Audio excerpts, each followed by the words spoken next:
Hey YouTubers and RVers, this is Patrick with the Paddy Wagon.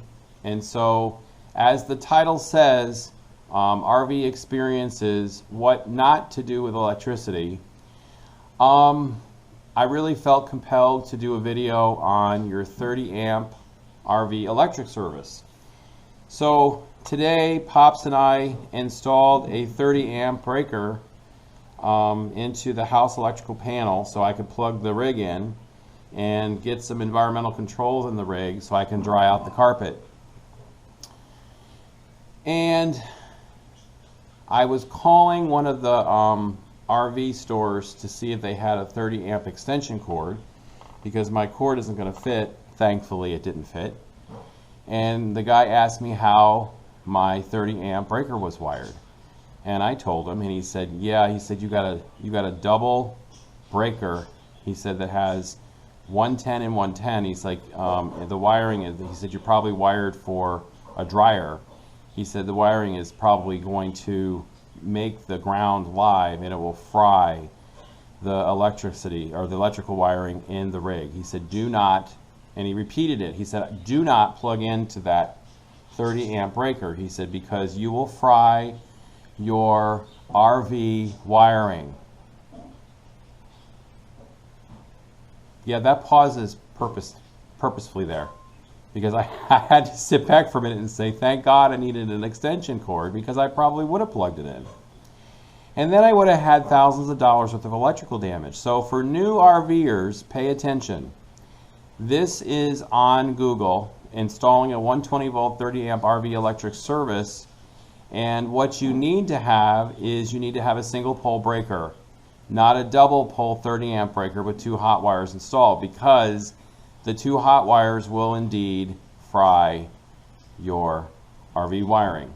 So in here you can see that you have three wires. You've got a hot, neutral, and a ground.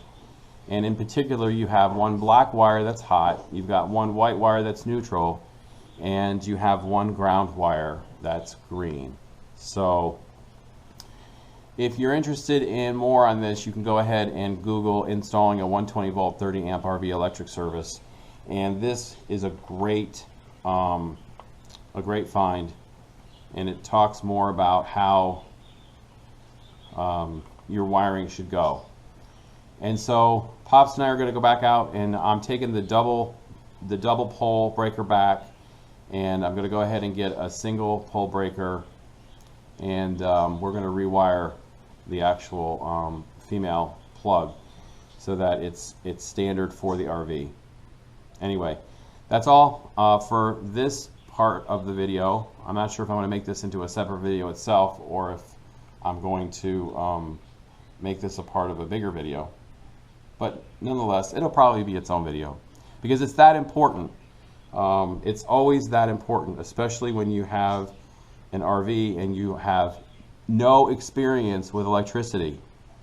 Yeah, that's me, the Paddy Wagon. No experience with electricity. So you get to learn from my mistakes. Thankfully, I didn't make the mistake, and thankfully, the guy at the RV store stopped me in my tracks. And then I used my Good Sam's Platinum Roadside Assistance, and I called my roadside assistance. Let me show you this here. I called my roadside assistance and was able to get a hold of the RV Tech hotline. And what's really cool about this is that somebody actually answered and confirmed what the RV store told me. So it's good to have people that know what they're doing. So I hope you're able to learn from this and not make any mistakes with electricity. All right, thanks so much. Okay, so I figured I'd add a little bit more to this video. So right now I'm plugged into 110, as you can see here, and here's my 110 adapter. So, and that's fine. It helps to power the battery and it helps to have fans on and whatnot, but it's not overtaxing the electrical output for the rig, which is good. I really want to run the AC, but I can't run it on the 110 because I think it'll underpower the AC, and that probably won't be good for it. This is the new 30 amp breaker that Pops put in today, and he did a really nice job in this thing. Really looks good. And he wired it right here, hooked in it with that nice double pole breaker, which is going to have to come out tomorrow, so because we want to have a single pole breaker in there.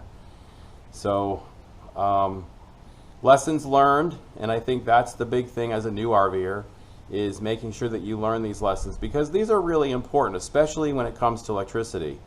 I would probably recommend that if you are considering doing this, that you have an experienced licensed electrician wire for you, so that you can prevent yourself from having any kind of major dilemmas in terms of you know, hooking into a 30 amp breaker that may be wired for a dryer instead of for an RV, because the grounding is very different and the wire makeup is very different. So anyway, just it's almost kind of like a comedy show with my channel these days, with all the things that I'm doing here and learning. But I'm really enjoying it, and I hope you all are really enjoying being a part of my experience as I get myself ready to move into the rig and get on the road.